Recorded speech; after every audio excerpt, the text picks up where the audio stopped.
लगावे, इबादत में लगावे, अपने घर वालों की खिदमत में लगावे, अपने घर में हेल्पफुल बने, मददगार बने। ये मां खावा काढ़ माए दस्तक बीछाओ और कहीं उभा नहीं हाड़िया, गिलास भी नहीं उठाओ। ये नहीं होना चाहिए। हम घर में मददगार बने। हमारे नबी सल्लल्लाहु अलैहि वसल्लम घर के कामों में मददगार बनते थे। हमारे नबी घर में कचरा खुद साफ करते थे। हमारे नबी घर में जो बकरी को दूध देते थे, अपने जूते खुद सीते थे। हमारे नबी अपने घर वालों का सौदा खरीद कर खुद लाके देते थे। तो हमारे नबी घर के कामों में मददगार बनते थे। तो हम भी नियत करें कि इंशाअल्लाह हम अपने घर में अपनी माँ को मददगार बनेंगे। अरे नियत करते हो?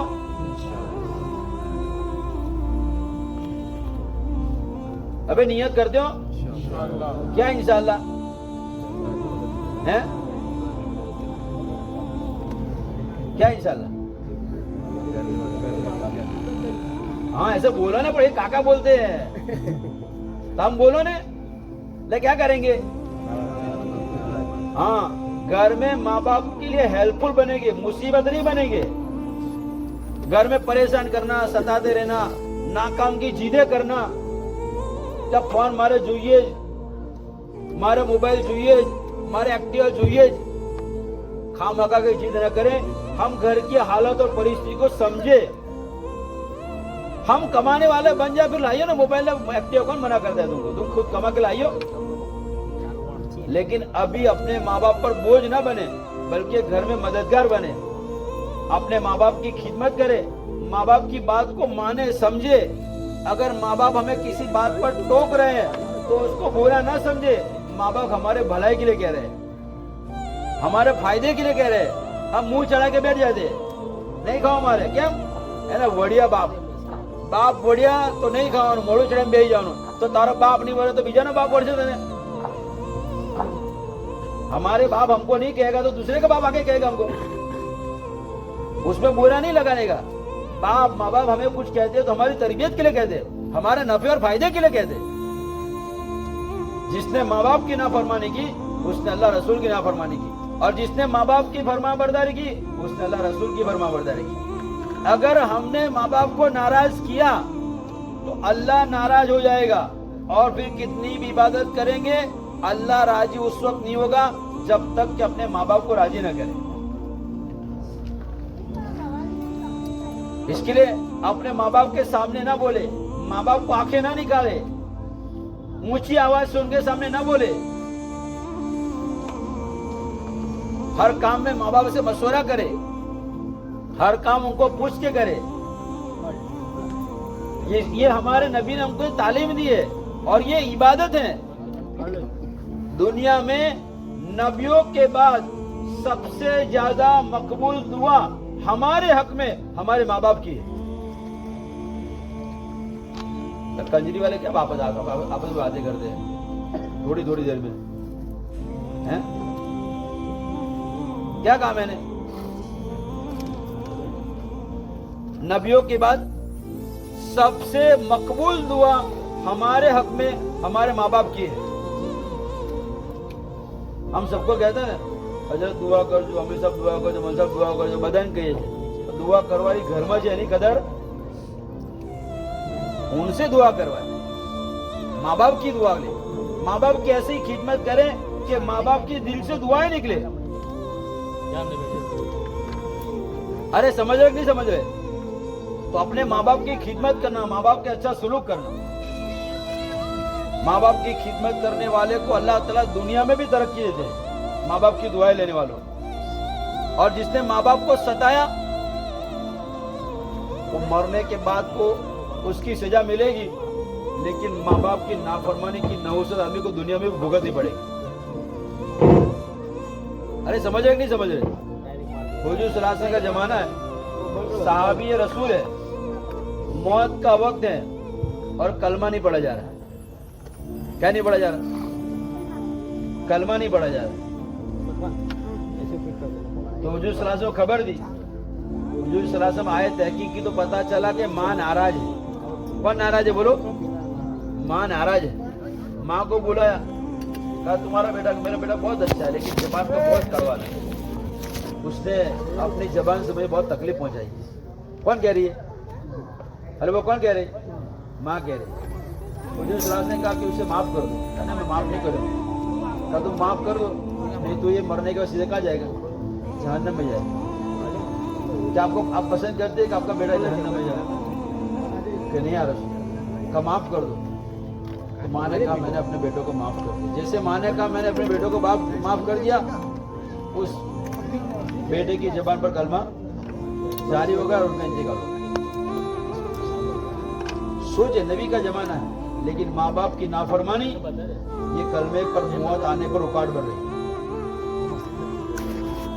इसके लिए अपने माँ बाप की खिदमत करें, अपने माँ बाप के अच्छा सुलूक करें, माँ बाप की नाफरमानी ना करें, उनकी बात को मानना।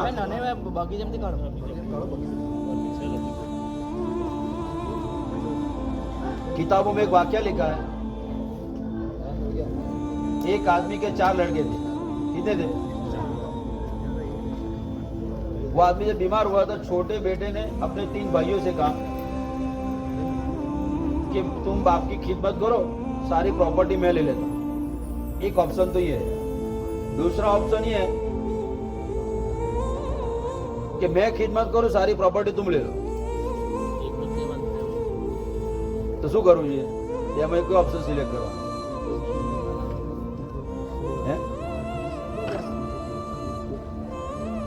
तो कौन सा ऑप्शन सिलेक्ट करना चाहिए? हैं? खिदमत वाला ऑप्शन। तो करते अपने खिदमत घर में। हम सब सोचे हम अपने माँ बाप की कितनी खिदमत करते हैं। वो 3 भाई में दीनदारी नहीं थी, तो ये 3 भाइयों ने कहा तू खिदमत कर, हम प्रॉपर्टी सब ले लेंगे। छोटे भाई ने कहा कोई वादा नहीं। उसने बाप की बहुत खिदमत की, मुकद्दर में मौत थी, बाप का इंतकाल हो गया। उसने वादे के मुताबिक कोई मिल्कत में से हिस्सा लिया नहीं। तीनों भाइयों ने बांट लिया। दफन कफन से फारिग हुए, रात को सो गए। तो जो छोटा बेटा था खिदमत गुजार, उसने रात को ख्वाब देखा। ख्वाब में कोई आदमी कह रहा है कि फलाने जगह पर जा, वहां खड्डा खोदना, वहां से 100 सोने के सिक्के निकले, गोले लो। उन्होंने ख्वाब में पूछा इसमें बरकत है?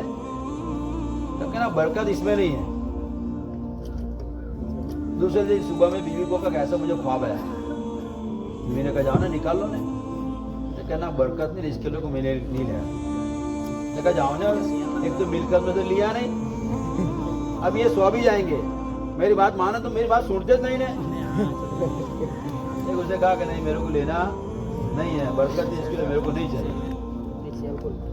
दूसरे दिन फिर ख्वाब देखा कि फलाने जगह पर जब वहां 10 सोने के सिक्के वो निकाल लो। लेकिन इसमें बरकत है ना? बरकत तो इसमें भी नहीं है।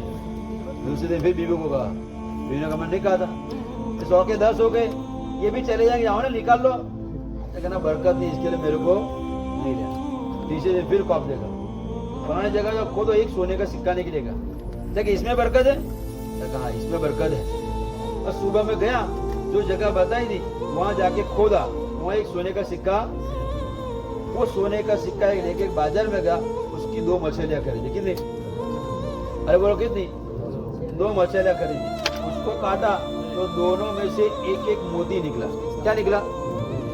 इतना कीमती मोती था, इतना कीमती मोती था कि उस वक्त के बादशाह ने बहुत आजीजी करके, बहुत रिक्वेस्ट करके, आप इधर हाउस को रहो ना करो, आप इधर नहीं वो कर गया।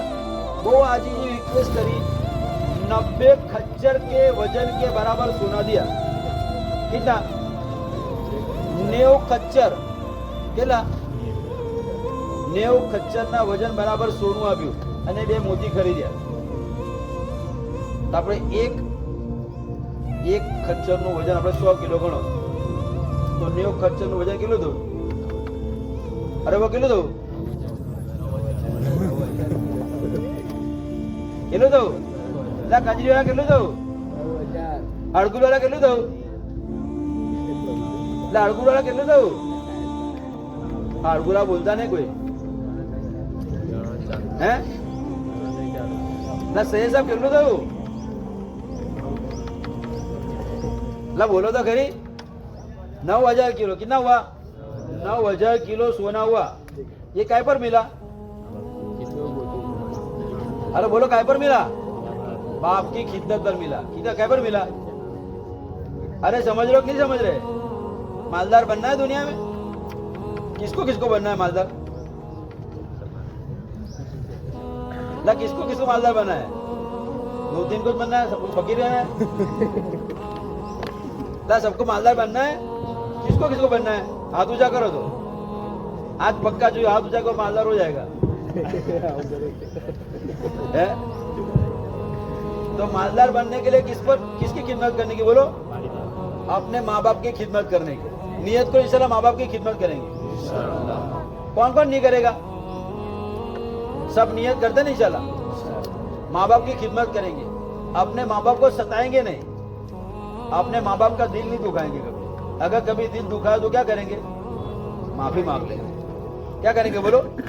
हाँ, माँ बाप का बदल दुनिया में कोई नहीं हो सकता है। माँ बाप का बदल दुनिया में कोई नहीं हो सकता है। दुनिया में हर चीज का बदल है कि माँ बाप का कोई बदल नहीं है। समझ में आया? एक बुजुर्ग जा रहे थे तो उन्होंने देखा एक घर में एक माँ अपने बच्चों को मार रही है। कहा, बदमाश नालायक, निकल जा मेरे घर में से, शरारती, परेशान कर दिया मुझे। माँ ने मार के बच्चों को घर से बाहर निकाल दिया, दरवाजा बंद करके माँ घर में चली गई। और बैठा बैठा बच्चा और रो रहा था और रोते रोते वहां सो गया।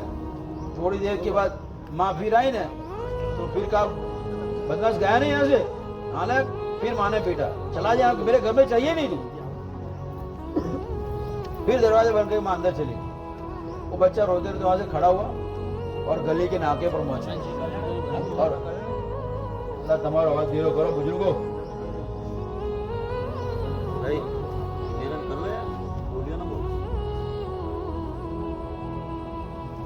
क्या कह रहा था? हाँ, वो गली के नाके पर पहुंचा ना, और खड़ा रहा बच्चा, कुछ सोचता रहा, सोचते हुए वापस आया, फिर आके दरवाजे पर सो गया। माँ थोड़ी देर में फिर बाहर आई, बदमाश गया नहीं ऐसे। माँ फिर गुस्से, तो उसने रोते रोते कहा, माँ जब दूसरी मरतबा तूने मारा तो मैंने तय कर लिया, घर छोड़ के मैं चला जाऊँ। लेकिन गली के नाके पर पहुंचा तो मैंने सोचा ये घर छोड़ के चला जाऊंगा, कहीं मजदूरी करूंगा तो खाने का हो जाएगा, कोई होटल में नौकरी करना, खाने सोने का भी हो जाएगा, खाने सोने का मसला तो मेरा कहीं भी हल हो जाएगा। लेकिन जो मोहब्बत माँ तू मुझे देती है वो मोहब्बत मुझे कहीं नहीं मिलेगी। तो ये सोच के मैं वापस आ गया। तो उस माँ ने अपने बेटे को सीने से लगा दिया, बेटा अगर तू ये कहता है कि मेरी मोहब्बत तुझे दुनिया में कोई मिलेगी तो आजा मेरे, आजा मेरे। फिर माँ की मोहब्बत, माँ बाप की मोहब्बत का बदल दुनिया में कोई नहीं हो सकता। एक जवान आदमी था, इंजीनियर था, आदमी नेक तबीयत का था। उसने गांव में रहता था, इंजीनियर बन गया, उसको जॉब लगी, उम्र हो गई, घर वालों ने शादी करा दी। औरत की जिंदगी में इतनी दीनदारी नहीं। अभी औरत जो है हमेशा उसकी माँ के साथ झगड़ा करती रहती। अभी बेचारा परेशान हो गया कि बीवी को संभाले कि माँ को संभाले। तो उसने माँ से मशवरा किया कि अम्मा मुझे रोज गाँव से शहर जाने में रोज अप डाउन करने में थक जाता हूँ, तो मैं चाहता हूँ कि मैं शहर में रहने चला जाऊँ। माँ ने कहा, अच्छा बेटा तुझे छोड़ने का दिल तो नहीं करता, लेकिन तेरे को राहत मिले, वादा है तू शहर में चला जा रहा है। लेकिन वो हफ्ते में एक मरतबा माँ को मिलने के लिए आ गए। तो ये भी उसको बीवी को पसंद है कि तो हमें माने से वो मलवा जाए, उसको कौन सा हमें माने मरी नहीं। अब वो रोज ककराट करे इसके लिए। तो धीरे धीरे उसने मिलना कम कर दिया। फिर सऊदी में उसको एक जॉब की वैकेंसी थी, वहाँ उसका सेटिंग हुआ। तो कहा कि भी मसला भी रोज जावे तो फैमिली के साथ माँ बाप से मशवरा करके वहाँ सऊदी चला गया। वहाँ पहुँचने के बाद पहले थोड़े वक्त के तो फोन से बातचीत होती रही, लेकिन फिर वो बीवी के ककाट से फोन उसने करना बंद कर दिया। अब वो एक वक्त गुजर गया, साल गुजर गए। उसने कितनी मरतबा वहां से हज किया, कितने सारे उम्रे किए, लेकिन उसके अंदर अजीब, उसके दिल के अंदर एक कैफियत बेचैनी की बनी रहती थी।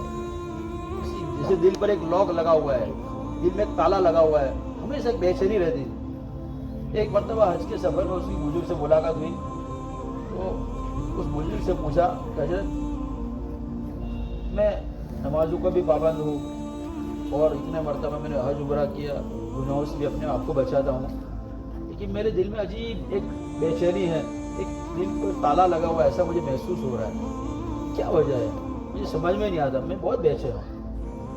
जैसे बीमार आदमी डॉक्टर के पास जाता है ना, तो डॉक्टर कैसे बीमारी पकड़ लेते हैं तो तुमको ये बीमारी है, तुम्हारी तकलीफ है, उसकी सारी वजह ये है। तो ऐसे ही जब आदमी अल्लाह वालों के पास अपना मसला लेके जाता है ना, तो अल्लाह वाले उस मसले का हल ढूंढ निकालते हैं। हजरत ने पूछा तो कहा तुम्हारे माँ बाप जिंदा है? तो कहाँ जिंदा है? तो तुम्हारे माँ बाप तुमसे राजी खुश है? पता नहीं हजरत, वो राजी हो गए, खुश हो गए, परसों से मैं तो यहाँ हूँ सऊदी में, परसों से माँ बाप से मुलाकात भी नहीं हुई है। यही वजह है कि तुम्हारे दिल में बेचैनी इसी की लग रही है, तुम्हारे दिल पर जो ताला जिसे महसूस हो रहा है आपको इसी वजह से हो रहा है। आप सबसे पहले जाके अपने माँ बाप से मुलाकात करें, उनसे माफ़ी मांगे।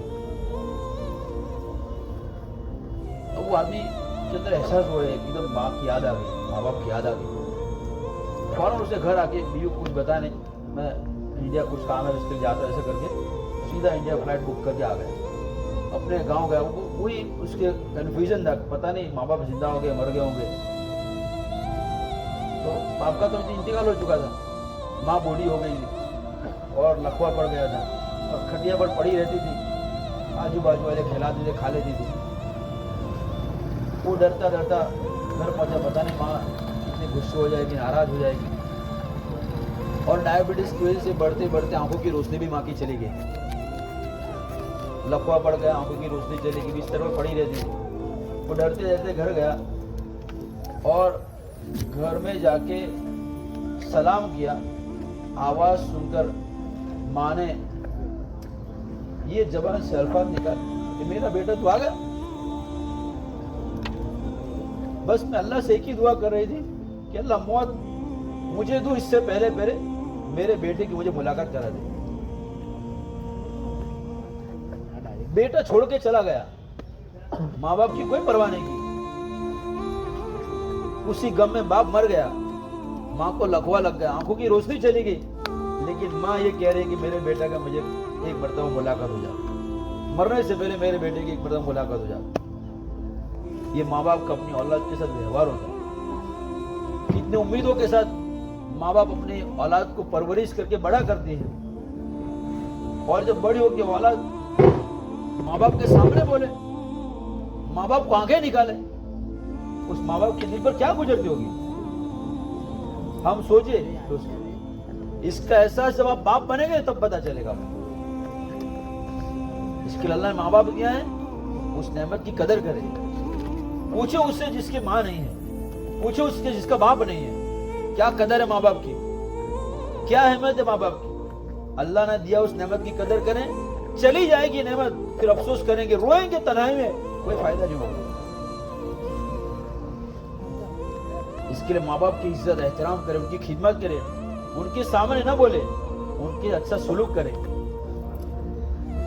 ये हमारे नबी ने हमको तालीम दी है, ये जिंदगी हमारे नबी ने हमको सिखाई है। दोस्तों, ये हमारी जिंदगी में लाने के लिए मेहनत है, ये कोई फॉर्मेलिटी पूरी करने के लिए जोड़ नहीं है। ये जमातों में सिर्फ फॉर्मेलिटी पूरी करने के लिए नहीं भेजा जाता है, मेहनत से मकसद हमारी जिंदगी में दीन आ जाए, नबी के तरीके हमारी जिंदगी में आ जाए।